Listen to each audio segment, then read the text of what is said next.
So last month, I don't know if any of you on the call came and met Viviana from Chile, and we talked about Sauvignon Blanc and Sauvignon Blanc Rosé as well.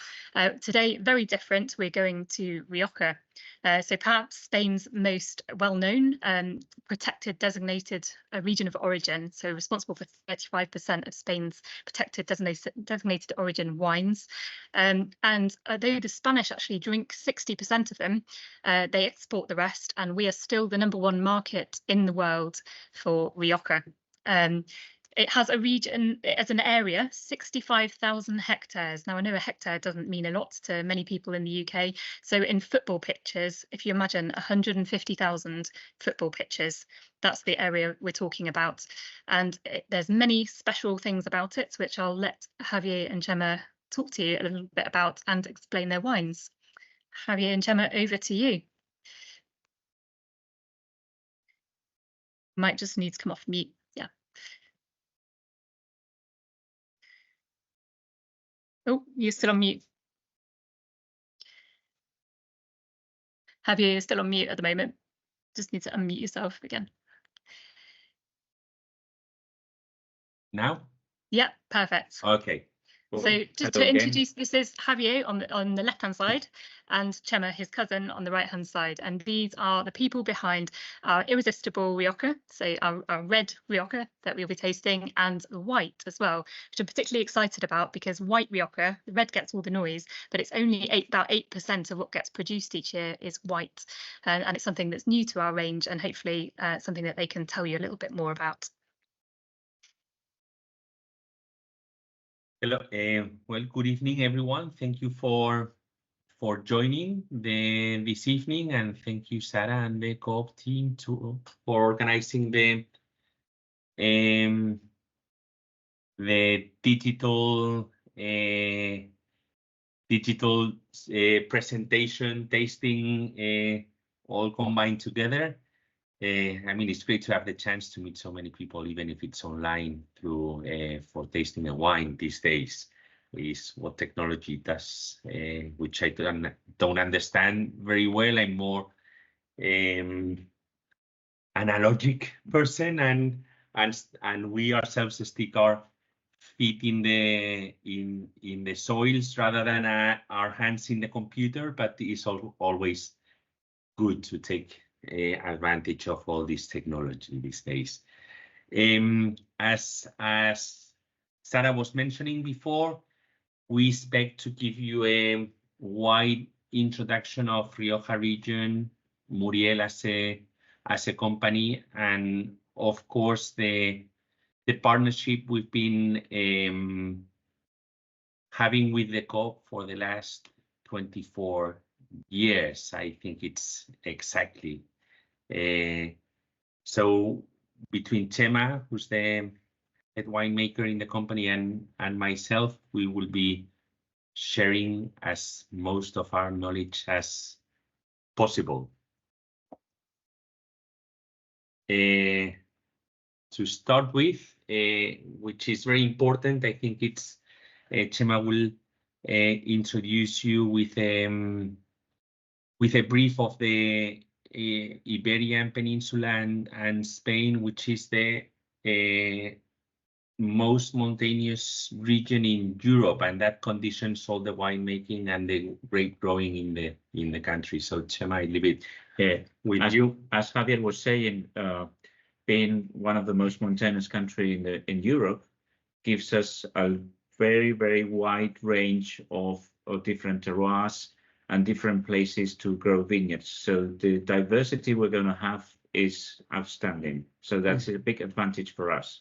Okay, so as you see in the map, Rioja is up in the north in the what we call the Ebro Valley. Okay, it's surrounded by mountains, and that makes so special to Rioja. Rioja is in a valley surrounded by mountains, what we call the Demanda Sierra and the Sierra de Cantabria, okay?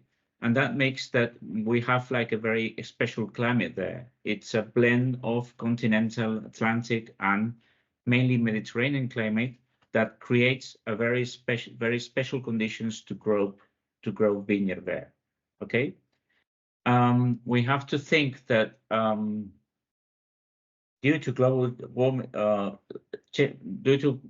warming change, okay, conditions of the cultivation of grapes have changed. So being a country with a wide range of mountains in that place, okay, the opportunities to discover new terroirs are very high. Okay. Rioja, we can say it's a region. It's not a very big region in Spain. It's more or less 80 miles wide. Okay. And we grow approximately, as Sarah was saying in the introduction, around 65,000 hectares of vineyards. Out You can of probably which, put that in context for that's half the size of Bordeaux and 2/3 of the whole production of Germany, just to give you some idea. Out of which 70% is Tempranillo, which is the main grape we use, as you well know, is probably one of the most known grapes, Spanish grapes internationally. Okay, and mainly a part of the Tempranillo, we have other grapes as Grenache, Mazuelo, and Graciano that make out of probably 90% of the grapes. And then logically we have some whites, mainly Buda, and in the wine you're going to taste tonight. And we have as well other grapes like minor grapes like Tempranillo Blanco, Malvasia, or white Grenache. Okay. So getting more deeply into Rioja, as you can now see in the map, due to different climatic influence and geological influences or conditions, the region is divided in 3 areas. Rioja Baja, which is now considered as Oriental, is the new name that the Consejo decided to give. Rioja Alta and Rioja Alavesa, which is where which is the smallest region of the 3, and it's where we are based. Each of them have very diverse conditions. So Rioja Baja being more open in terms of mountain protection and much more Mediterranean influence. From our side is where we're planting most of our Grenache, as it is the grape that is more suitable for those gravel,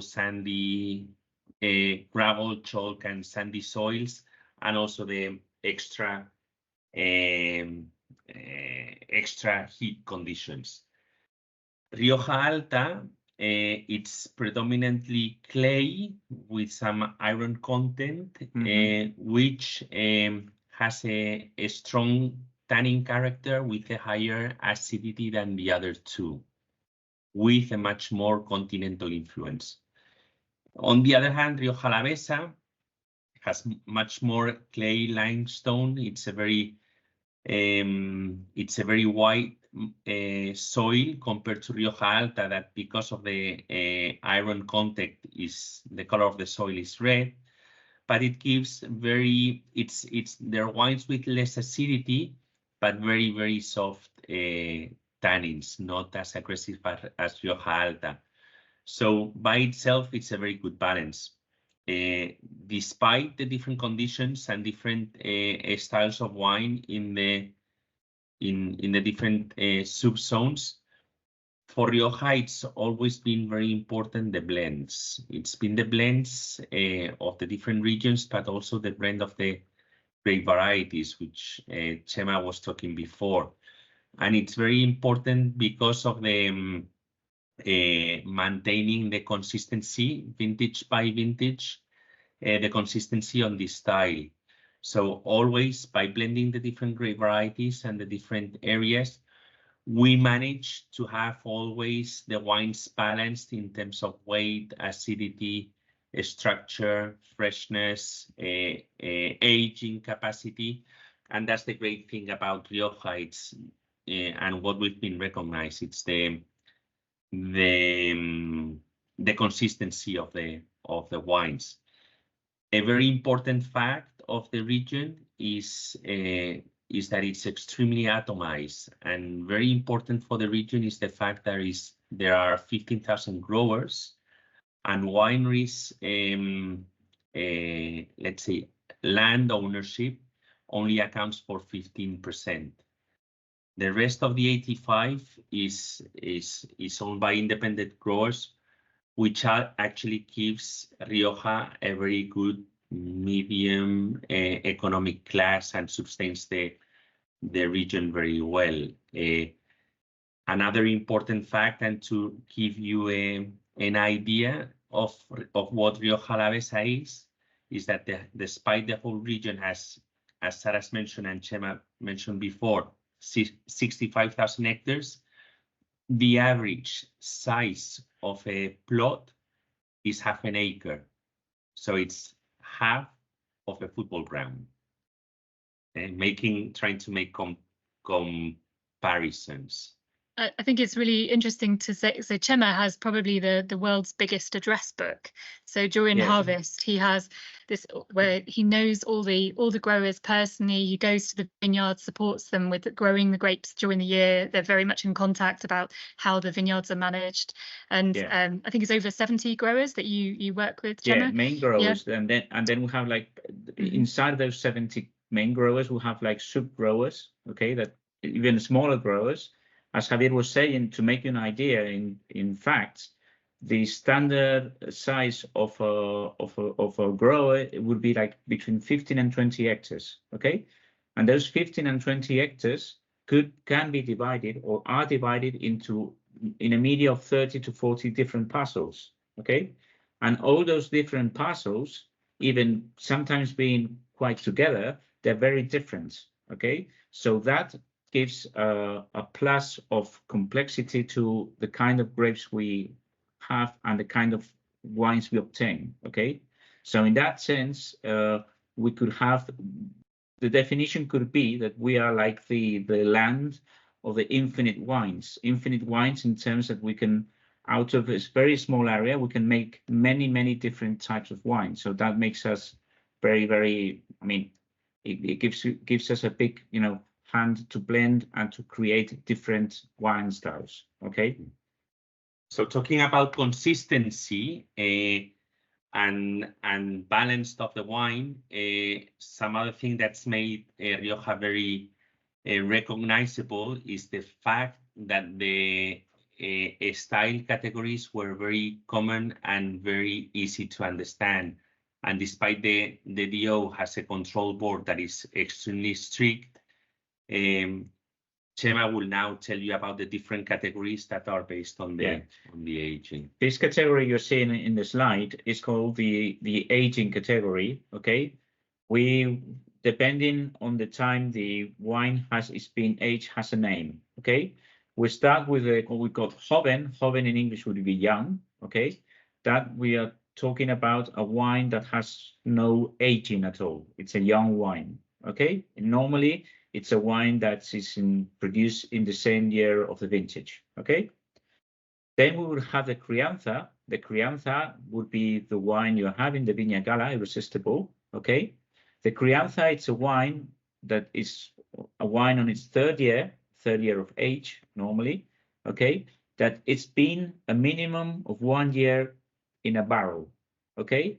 It's been aged, matured in barrels. And the specific thing in Rioja is that the barrels have a determined size. They have to be 225-liter barrels. We're talking of oak barrels, okay? Then we have the category Reserva. Reserva will be a higher category in terms of normally in great quality, okay? But the difference with the crianza would be that it's a possibility of longer aging, either in barrel or in bottle, okay? It's a wine that compulsory has to spend some time in bottle before being launched to the market, okay? And finally, we have the term Gran Reserva, okay, which would be the most classic wines we have in Rioja, okay? And that means we're talking of wines that have undergone a minimum of 2 years in barrel. Normally, sometimes they are even longer, even up to 3 years, okay? And then they have been a minimum of 3 years in the bottle before being launched into the market, okay? These wines correspond to the most classic wines in Rioja, Okay, and they are wines, very delicate, we'll say very complex wines. Okay. And I think it's worth saying that for me anyway, a personal opinion, that I think this is what part of what makes Rioja such great value, because people like Javier and Chema are doing the work for you. They're aging the wines in their cellars and then they release them when they're ready to drink. It's not like buying a wine from Bordeaux where sometimes they say, oh, you've got to wait 10 years for this to be ready. Yeah. And this is all designed to, it has this time period, and the style, even the winemaking takes into consideration, oh, it's going to be a Crianza wine, so we'll make it a little more fruity or a little more structured for the longer aged wines.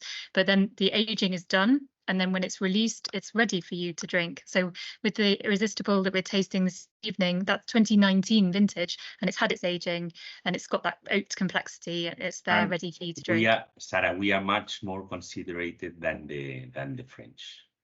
Absolutely. Though I know that, don't they say that you learnt the art of aging in barrels from the French originally? So yeah.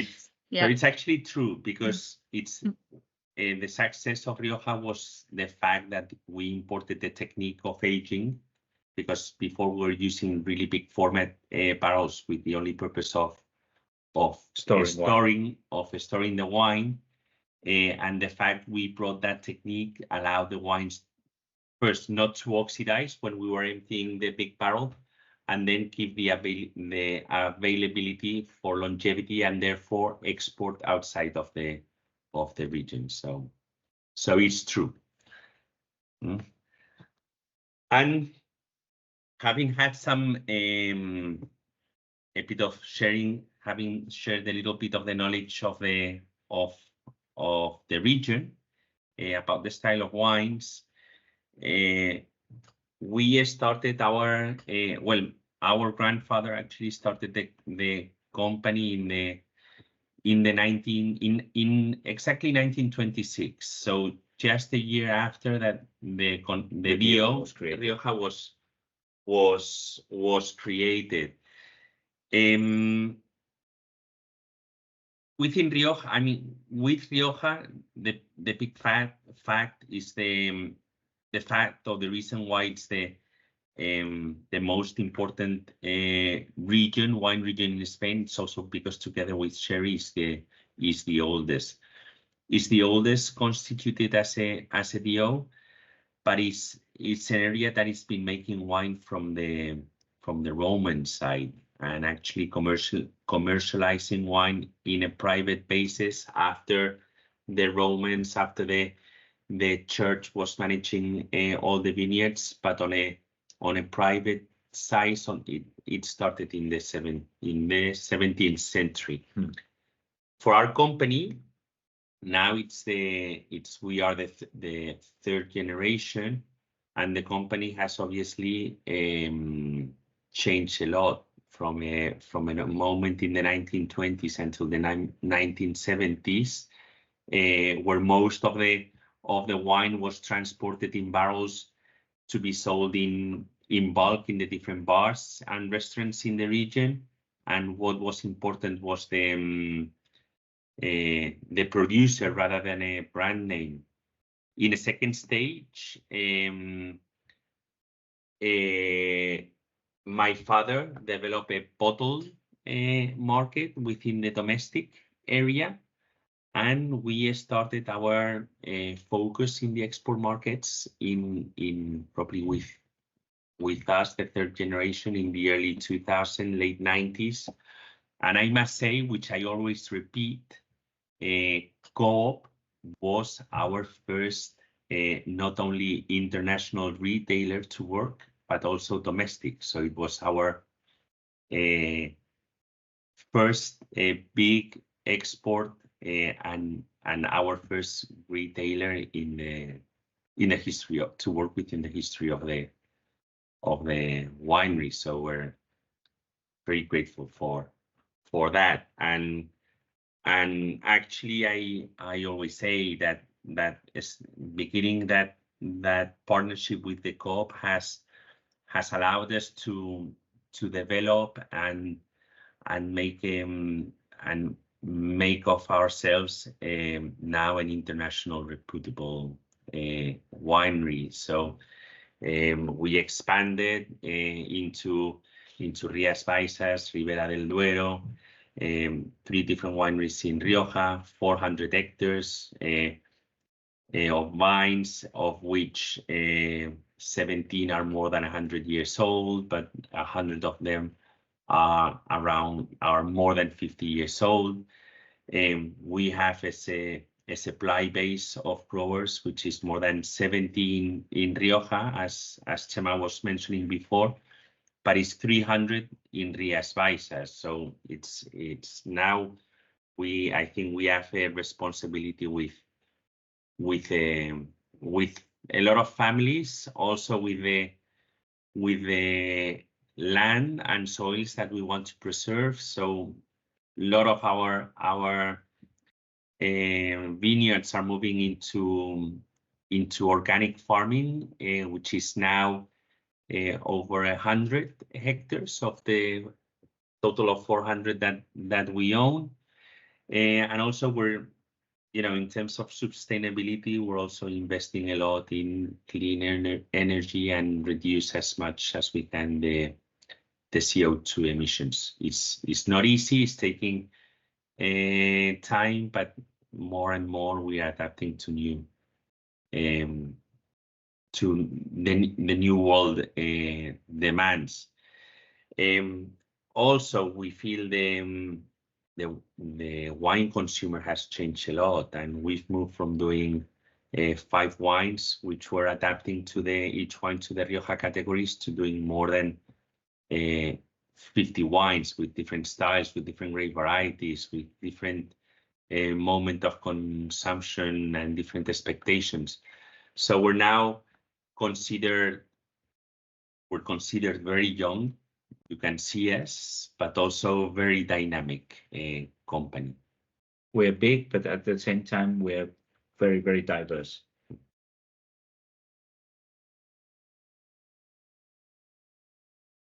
So, Chema, we've already talked about the partnership between the Co-op and Muriel before showing the slide. But through these last 23, 24 years, it's been great developments. We've done a lot of things together. I enjoy a lot working with the whole team. And I think now it's time to enjoy a little bit of the tasting of the white. Okay, we'll start with the white wine, the Viña Gala white. It's the Viña Gala 2022. Okay, in a short time you will be having the next vintage 23. Okay, we're talking of Rioja, as we said in the introduction, is mainly known by reds, but we have whites. Okay, as you can appreciate in the picture. Okay, this is a picture taken just after the harvest, and you can see the change of the color of the grapes. Okay, and you see all those like yellowish, greenish color.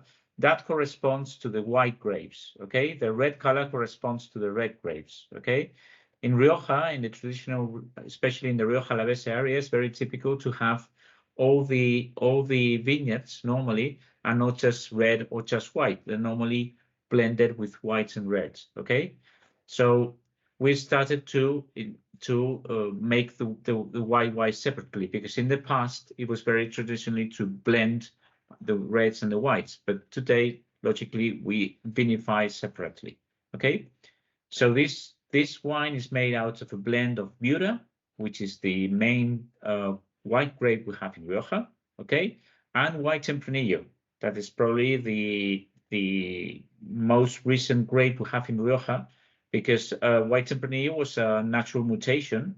It was discovered in the 80s when some guy discovered that a red vine of Tempranillo, half of the vine had red grapes and the other half had white grapes. So they started developing or multiplicating the vine, and the white Tempranillo appeared. Okay, It's probably worth, Chema, just so the difference between a mutation like this with Tempranillo Blanco. Yeah, another example would be Pinot Gris or Pinot Grigio, Exactly. which came from Pinot Noir originally, the red grape, and then it subsequently mutated, and you've now got Pinot Grigio, Pinot Gris as a mutation, but now it's it's a huge grape in its own right. Compared to, for example, a deliberate crossing of grapes like Pinotage from South Africa, where they've crossed Pinot Noir for its elegance and perfume with Sanso that copes well in heat, try to create a new variety. So this is a mutation, is something that naturally happens, as Chema's saying, exactly. on the vine. And it was discovered by chance. Okay, it was nothing intended. Okay, so the blend of Viura is the classical, as I've said, the classical wild grape in Rioja, and Viura, it's a grape that normally it's a very, it gives like white flowers, like pear type aromas, pear fruit. Okay, it's quite delicate. It's drinkable. And the blend with Tempranillo Blanco, the Tempranillo Blanco gives more exotic fruits, more, let's say, more acidity, more crispiness to the wine. So the blend joins the complexity, the delicacy of the Viura.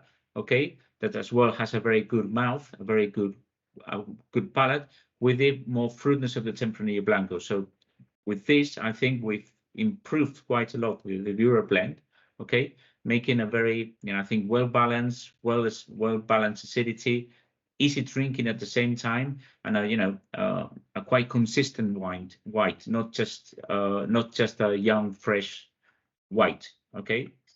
And I think even the young, fresh style, like they were saying, is something that's new, because it used to traditionally be very oxidative and oaky and aged, and you'd get something very yellow and heavy. So the whole point of this wine, we did talk about having an oaked version or not an oaked, and we decided we wanted to have something young and fresh and crisp that you could enjoy, that's different from a Chardonnay, a bit more fruity, but easy and approachable. Yeah, it's amazing what the Tempranillo Blanco adds to the blend, giving a much more aromatic intensity and more aromatic profile. At the same time, it fills the mouth with the, it feels the weight of the wine. It's very fulfilling and very round. You have to think that traditionally in Rioja, Viura was used just to make old aged white wines. Okay, that Viura has a very good capacity to age, but making it in a fresh, giving it its fresh character and adding the white Tempranillo makes the wine a very interesting wine. Okay. Yeah, and now and mostly in Spain, wine is always it's always paired with food. We basically drink wine when we are eating, and most of our wines are perfect matches.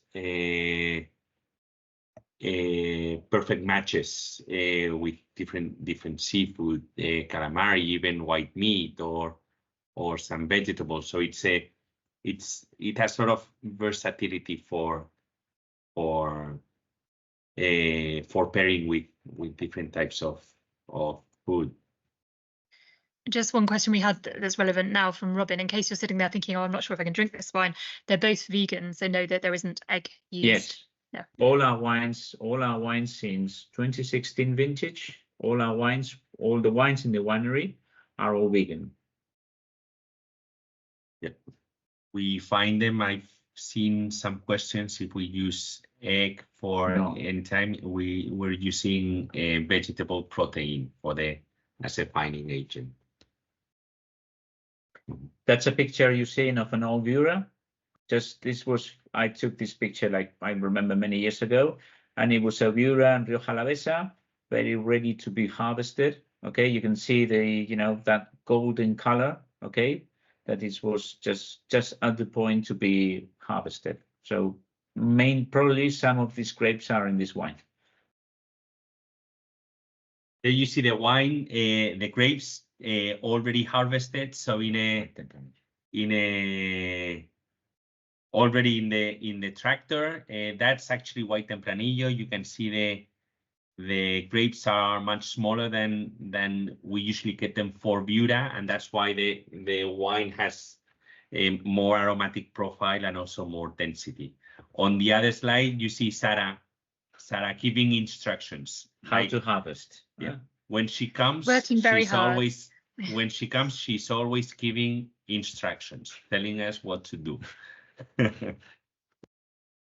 It was a pleasure to have Sarah with us in the 2018 vintage. I think she had a great time. She enjoyed a lot. I think she learned a lot about us, and as well we learned a lot from her. Yeah, actually, Sarah, you were a very committed helper. Yeah. In many guys at the winery told me, "Where is Sarah? Where is Sarah?" And now it's time to taste some red Rioja Crianza. As we were explaining before, Crianza is a wine that is aged at least 12 months in the barrel. For Crianza, we mainly use American oak, but there's some composition, some percentage of French. To give you an idea, the average cost of a barrel is between 600 and 800 euros. They're always 225 liters, otherwise they're not considered as an aging method, and they last, depending on the style of wine they've had, between 8 and maximum 10 years. And I think it's worth saying is that Rioja is the region in the world, the wine region in the world with the most barrels. 1.3 million. 1.3 million barrels. 1.3 million barrels. So a lot of money in barrels. Yep. Yeah, and actually that it's interesting because barrels, it's the fact we're using barrels, it's making a lot of the industry plant a lot of forest also. So an oak to be able to be aged, to be able to be used for barrels, needs to be between 80 and 100 years old, right? So, you actually need to be actively planting a lot of forest to be handling the and managing the forest in a correct way to have in 150 200 years still have wood. Mm-hmm. So we were saying before that Rioja, it's usually a blend of different regions, a blend of different grape varieties. In this case, we're only using Tempranillo because of its complexity by itself and the capacity that it has to be identified as it is. So we do make a blend. Mainly of Rioja Alavesa, although it has some percentage of Rioja Alta, because we do want to have some of the acidity, some of the bit harsher tannins, which helps the aging in the barrel. It didn't happen in 2019 vintage. From time to time, if it's a very cold vintage, we use Tempranillo from Rioja Baja because of the softness of their tannins and the higher and more mature fruit concentration. It's usually more ripe. Yeah, it's more riper. Much more riper. So sometimes we try to find the balance in that sense. Each year, the Consejo as well, they announce how good the vintage is, and 2019 was an excellent vintage according to the Consejo. Mm-hmm. Yeah. Perhaps Chema, Javier, might be worth talking a little bit about the fact that we've got two different oaks used here because they have a different profile of flavors. So if you think of a bourbon, for example, that's sort of sweet vanilla. As professionals, we like to talk about complexity. I think it's much better, rather than complexity, to talk about savoriness. So when our complexity, it means that you have very different layers in the in the profile of the wine, so you can identify different style of fruits that come from the grape variety or the fermentation. But then the aging, it's a very important factor to be considered for the style of the wine. American oak and French oak barrels give a completely different profile of wine. It's true that both help, with micro oxygenation and a bit of extra tannin to be able to age well in the bottle. But actually, is the difference, how the American oak gives a big vanilla, very characteristic vanilla character. Yeah, the American oak is more, it's like we would say, more Americanized in the sense of it's more when you taste the wine and you really feel this oak sensation. Okay, that's the character normally from American oak. The American oak is more, you can feel it more. Okay, the French oak is more the mouth. It's more spicy, and it's a more tannic oak, so you get more coconut, more structure in the mouth. Okay, it's different type of oak. So we like to play, as Javier was saying, with both oaks to give. I mean, the objective is always to make the wine more complex. Crianza. So Crianza is the most. I would say Crianza is that category of wine that is most unique to the region. Many other regions in the world produce Reserva or Gran Reserva, but Crianza, it's more unique. And a big characteristic for Rioja wine historically has been those vanilla notes. So we predominantly want to use American oak in the Crianza, and we're adding in the last years up to 20% or 25% of French oak, but that is to be able to keep the fruit intensity much more evident than what we were doing 10, 15 years ago. When we talking about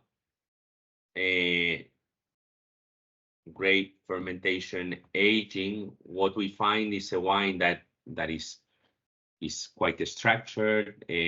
You see notes of development, but still there's a lot of red fruit character, and I would say the vanilla and the aging character is quite obvious in the wine, but at the same time is very soft, round tannins with a lot of persistency in the mouth. That persistency in the mouth is what really makes us actually the savoriness, and the persistency is what actually makes us want to have another sip while we're alone or we're matching with food. I always say that the Crianza is the perfect introductory wine to Rioja wines, because I think it's a wine that has everything. It has everything. I wouldn't say it's the best at everything, but it has all the components. It still has the character of a young wine, because you can still sense the fresh fruit there.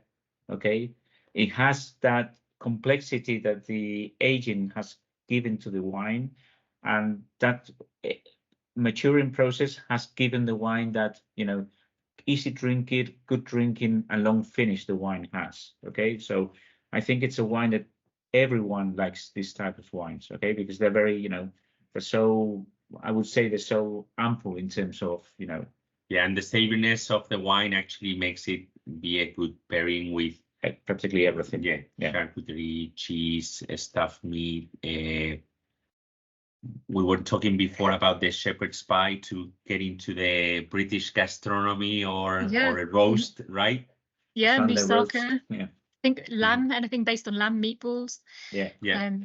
We have a question from Bruce asking how long you'd keep this Crianza for if you weren't drinking it now, like a couple of years. So the wine, that's always a tricky question, and many times depends on the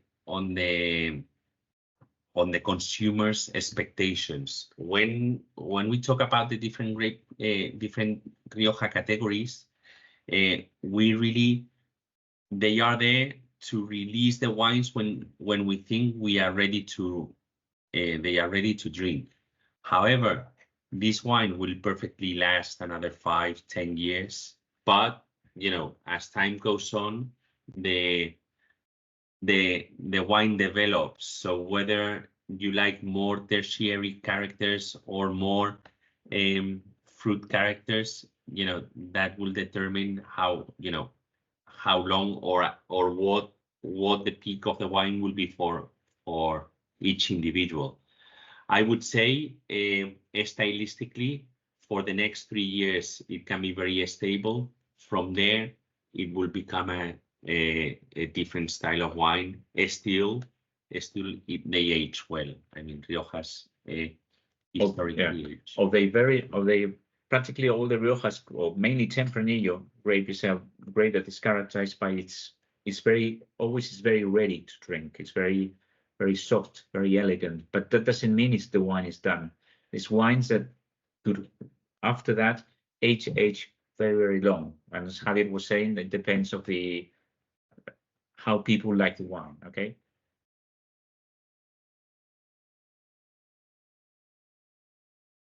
This is Tempranillo bunches. It's funny, I'm not joking. Tempranillo bunches have like a T shape, okay? So, you know, it's no joke. Sometimes you go in the vineyard, you recognize easily Tempranillo, but when you see the bunch, it says like a T.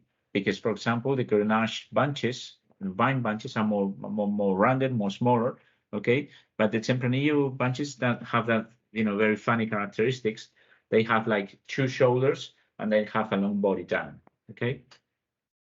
Yeah, we usually talk about the shoulders of Tempranillo.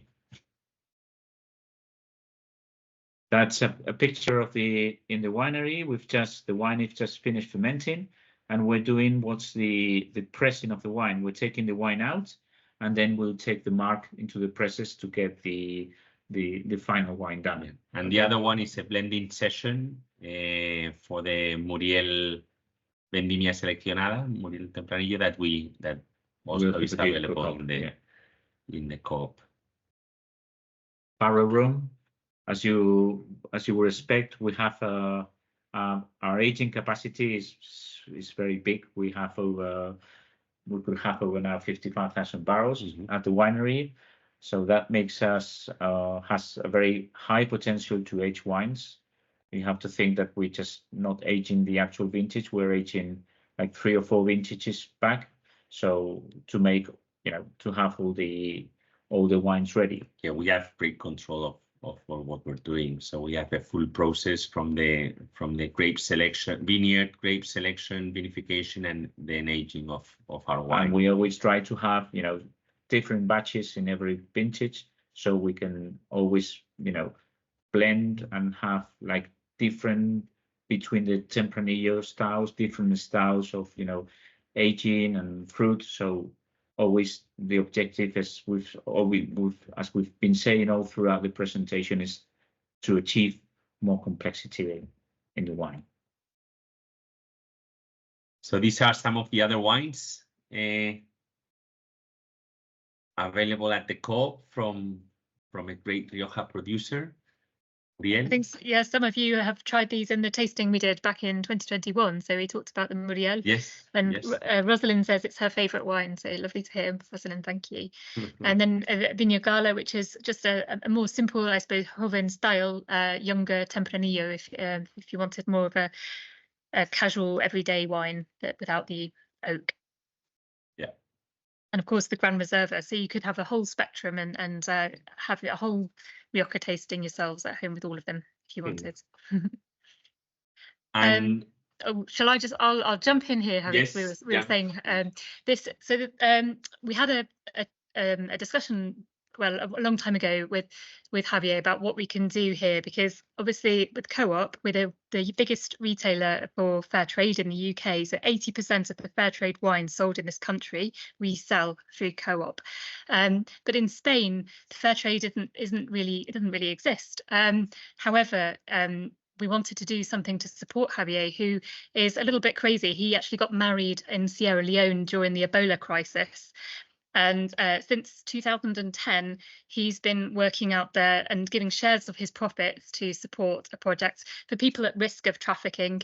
And we have helped sort of match his donations since 2021. So the idea is, well, okay, fair trade doesn't exist, but we're co-op and we want to have something different. Our wine can still give back. It can still support good causes. So for every Irresistible white or red Rioja you're buying from us, we're helping contribute to Javier's projects, and he has matched our contribution. So we've raised, in answer to somebody was asking before, since 2021, £74,000, which he can explain a little bit about what we've done on the ground in Sierra Leone. Yeah, so we actually started in the projects in Sierra Leone in 2014, exactly when we started in 2012. In 2014 is when the first projects were finished. So far, there is 3 schools in Sierra Leone that happened until 2021. And from 2021, where we have a very intense relationship with Sierra Leone and obviously with more money to collaborate, and Sierra Leone struggled with not only with COVID, but it was coming out of Ebola crisis, which hit them very strongly and stopped all the development. And suddenly they got hit again with. We all got hit with COVID, but in their case, it actually makes things much worse than they already were, or comparable with other countries. It's a really real pain. Since then, we supported the girls' boarding school, making the science lab, the dining room. We helped them doing all the bathrooms. There's also been that was happening during COVID, but just after the COVID crisis finished, we thought we were focusing a lot in the primary middle schooling, and we really identified that the big problem was unemployment, and the fact that that people would not have access to jobs because of a lack of professional education. So we made welding and sewing a professional school. And the next project that is going on, that I'm actually traveling on Friday to give the final agreements. But the next project is a hospitality school in Sierra Leone, because we see there is more and more tourism coming, and there is a little bit of a growing middle class, which is in need of hotels, restaurants, those kind of service, but there's actually no educated labor. So we're trying to educate these people. It's a project that is very linked to our business also. So we're trying to educate teenagers to have an access to this industry, which is actually growing in the country.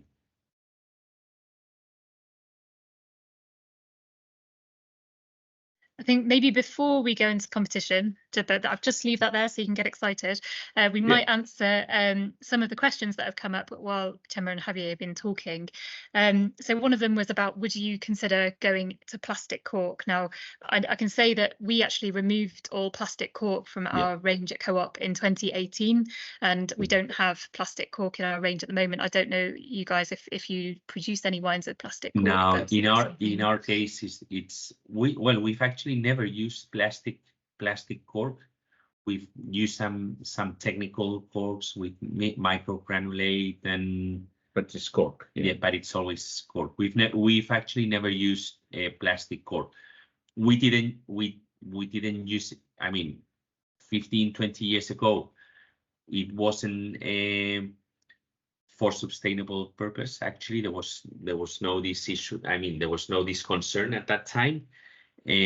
But obviously now, if we haven't used it in the last 23 years, it doesn't even pass by our minds. Plastic cork was used because of initially, as Javier was saying, like 15, 20 years ago, it was like to avoid the always cork wine problem, the TCA.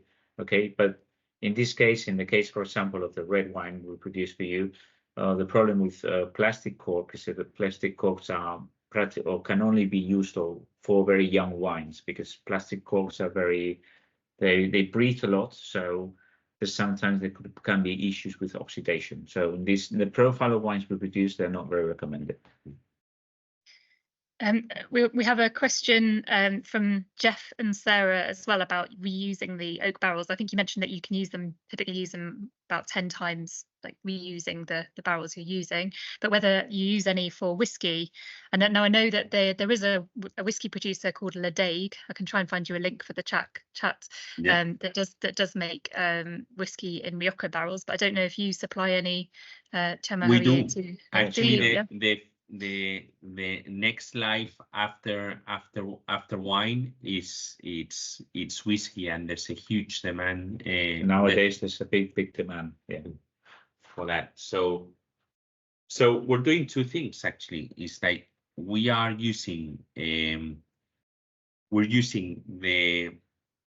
selling the old Rioja oak barrels. But now, through a friend of mine that is a Spanish oak barrel producer for whiskies, because the premium Scotch whiskies, what they like is the sherry casks. Sherry cask in a Spanish oak. So we're actually to use in some of the Reserva categories, we're starting to use a Spanish oak. Yes. Interesting. Thank you. We have a question from Robin as well about the Joven style and whether it's marketed a bit like a Nouveau, so like a Beaujolais. Now, I know that some producers make a style that is more like a young Beaujolais Nouveau, where it's they use something called carbonic maceration, where they use whole bunches and you get much more of a bubblegum, super fruity style. I think you do make some wines like that, but we don't find so much at the moment in the UK market. Interestingly, I think it's more out and about in Rioja. You know, it's happening, Sarah. So actually, the Rioja Alavesa typical wine was carbonic maceration in open concrete vats. That was the classical vinification method. What we find in those kind of wines is that they have a very specific reduction notes, which is usually not well perceived by the consumers that are not used to. In our case, the Joven styles, they're this theme because it's a much more forward fruit. We do miss a bit of a structure, a bit of complexity, but it's more approachable to most consumers. What is happening more and more in Rioja, and we're doing so, is vinifying part of the wine as with a whole punch to have more aromatic intensity, but it's always blended. So we don't use 100% carbonic maceration, but we are using more and more 20-25%. Yeah. Whole bunch in some of our fermentations. And you have the wine with the same structure, but at the same time it's also surrounded by lots of very, very intense fruits, very fresh fruits, like strawberries, raspberries. It's very interesting.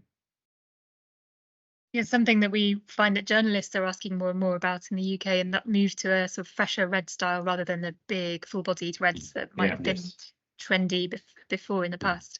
Yeah. We also have a question from Bruce about keeping what temperature to keep wines at, because I know they say room temperature for reds, for example, but obviously these days with central heating, room temperature can be really warm. I know here we say 18 degrees should be the real room temperature, but actually if you go and visit Javier and Chema, they often chill reds when you're out and about in the area. And if you go to a bar, the red is often slightly chilled, so you might have a different opinion. I think for storage, 13, 14 degrees is a good temperature. And important to always to be horizontal. Okay, Yeah, that's very important.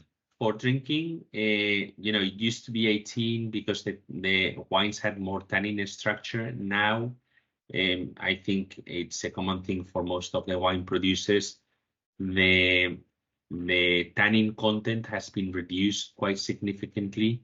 So actually the wines at 16 degrees, it's 16, 17, it's a pretty good temperature and much pressure, but I would say. Great. Do we have anybody that's brave and wants to come off mute and ask a question in person, or are there any more questions you want to add to the Q&A for us to ask?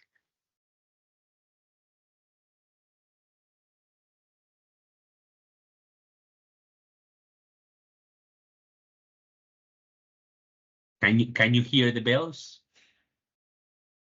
No. Did we hear the bells? What are you celebrating? No, Nothing. It's 9 o'clock. it's 9 o'clock, so it was 9 times. That's a very traditional thing we keep in Spain. You know, every hour the bells, you know, long the sound. I don't think we've got any more questions. Any more questions at all? Otherwise, we will go on to drawing the winners of having an evening with Javier, and I'm creating new names now, Javier and Chema, joining you at home, so for you and someone else to enjoy some tapas and their wines and ask them more questions and learn even more about Rioja. So Terry's just drawing a name at random now. And the winner is Pamela Gwyneth Bolt. Apologies if I pronounced that wrong, Pamela. Congratulations. We will be in touch with you about your prize. Well done, Pamela. Oh, we've got one hand up. Sorry. Apologies if Martin might want to just ask a quick question.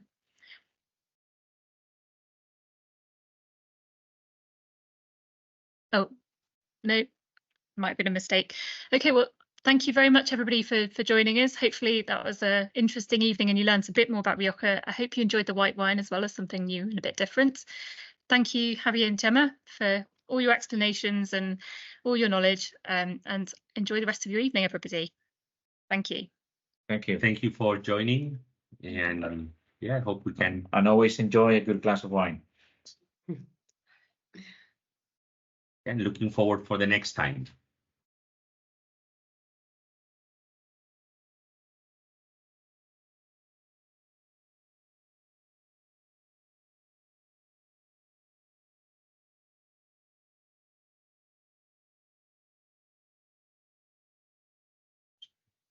Something.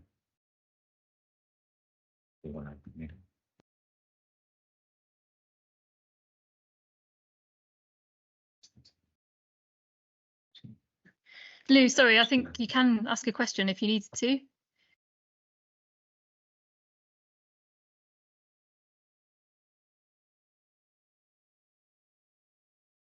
Gemma and Paul. Janet and Paul, sorry, I think you can ask your question. Sorry, we just spotted your hand up.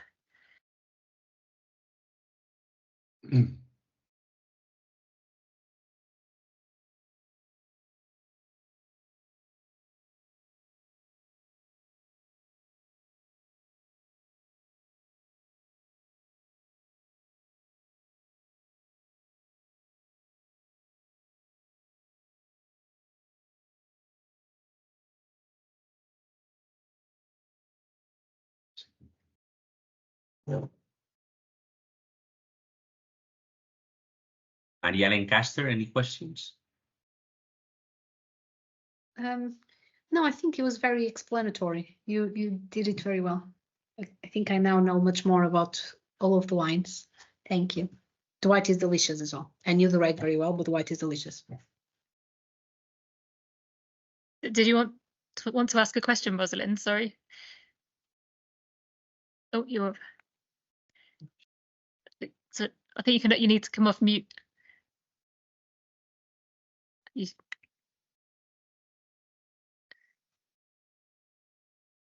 Oh, you're still on mute. Yeah, it's still on mute. It's just to press on the little mic. There's a mic. Like Yeah, so near the red button in the top right hand corner. Yeah, there you go. Oh, that's me. Sorry, I'm pressing the wrong thing. Okay. No, I'm fine. I just wanted to say it's a really good evening. Thank you very much. Oh, very no problem. informative. I learned a lot as well. Oh, good. Struggled a bit to get on, which is unusual for me, but anyway, I got there eventually. So thank you. Thank you, guys. Yeah, thank you for joining. Thank you. Thank you very much. I'm looking forward for the. Bye-bye. Bye. See you. Bye. Right, that's just us. I was like, just checking. Well done. Thank you. Thank you very much. No, thanks. Thank you. Yeah. Still 16 people. Oh, we still got 16 people. Sorry. But I think we might just close it now. I don't think anybody's going to ask any more questions. I just saw her with her hand up. So I'll let you guys go and enjoy your evening and have a proper glass of wine. But thank you. Okay. And Sarah, you let me know. If we wait a little bit, we might find dinner finished because Salmo just got in the kitchen. So. Sarah, would you put me in contact then with the winner so I can Yes. send tapas and wine? Yeah, perfect. Thank you. Yeah. All right. You were Have great. a good evening all. No, Thank you. Thank you. Bye. Bye-bye. Bye-bye. Bye. Adiós, Bye. Javier, adiós, Chema.